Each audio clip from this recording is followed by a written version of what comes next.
కేసీఆర్ ఇప్పుడు కొత్త కొత్త అంశాలు తెరపైకి తీసుకొస్తున్నాడు. కేసీఆర్కి ఎప్పుడైతే బీఆర్ఎస్ మళ్ళీ అధికారంలోకి వచ్చేటట్టు ఉంది అని కేసీఆర్కి హింట్స్ వచ్చినాయో, కేసీఆర్ ఇప్పుడు బస్ యాత్ర చేయబోతున్నాడట, కేటీఆర్ పాదయాత్ర చేయబోతున్నాడు. ఆల్రెడీ కేటీఆర్ మనం అనౌన్స్ చేసిండు, నేను నెక్స్ట్ ఇయర్ పాదయాత్ర చేస్తా, మా పార్టీ డిసైడ్ చేస్తారు ఎక్కడి నుండి చేయాలి ఏం కథ అనేది మా పార్టీ అనౌన్స్ చేస్తారు, మా పార్టీ చెప్పినట్టు నేను వింటా అని చెప్పి కేటీఆర్ చెప్పినటువంటి మాట. కేసీఆర్ బస్ యాత్ర చేయబోతున్నాడు. ఇక రేవంత్ రెడ్డి పాపం అన్న మొత్తం ఆగమాగం అవుతుంది. అందుకే నియోజకవర్గాలలో తిరుగుడు, జనాలకు మళ్ళా అబద్ధాలు చెప్పుడు, మొత్తం అది చేసినాం ఇది చేసినాం అని డైలాగులు కొట్టుడు. రేవంత్ అన్న మీరు ఒకటి బాగా గుర్తుపెట్టుకోవాలి, మీరు చెప్పినటువంటి అబద్ధాలన్నీ జనాలు నమ్మి రేవంత్ రెడ్డి చెప్పేటి అన్ని నిజాలని జనాలు అనుకుంటారు ఏమో మీరు అనుకుంటారు. జనాలు మీకంటే తెలివి కళ్ళు. మీరు ఎన్ని అబద్ధాలు చెప్పినా జనాలు గమనిస్తారు, మీరు నిజం చెప్తురా అబద్ధం చెప్తురా. ఆల్రెడీ జనాలు మీరు చెప్పినటువంటి అబద్ధాలు నమ్మి 2023లో మీకు అధికారం ఇచ్చారు. ఇప్పుడు మళ్ళీ అవే అబద్ధాలు చెప్పి జనాలను నమ్మిద్దాం అనుకుంటే జనాలేం పిచ్చోళ్ళు కాదు, జనాలకు మొత్తం తెలుసు. పబ్లిక్ అంతా గమనిస్తున్నారు. కాంగ్రెస్ పరిపాలనను గమనించారు, బీఆర్ఎస్ని గమనించారు. రాబోతున్నటువంటి ఎన్నికలలో కాంగ్రెస్ కోటేయాల బీఆర్ఎస్ కోటేయాల జనాలకు తెలుసు.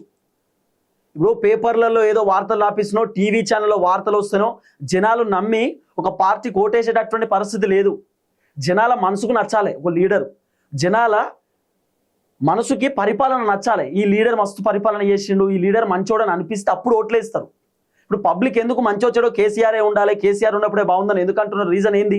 కేసీఆర్ ఉన్నప్పుడు ఆ 10 సంవత్సరాలలో అన్ని కొత్త కొత్తవి చేసిండు కేసీఆర్. మిషన్ భగీరథ నీళ్లు, కాళేశ్వరం ప్రాజెక్టు, కరెంటు, మోరీలు వేయించిండు, సీసీ రోడ్లు వేయించిండు, రోడ్లు వేయించిండు, స్కూళ్ళు కట్టించిండు, కొత్త కాలేజీలు కట్టించిండు, కలెక్టర్ ఆఫీసులు కట్టించిండు, ఎంఆర్ఓ ఆఫీసులు కట్టించిండు, ఎంపీడీఓ ఆఫీసులు కట్టించిండు, కొత్తవి గ్రామ పంచాయతీలు కట్టించిండు.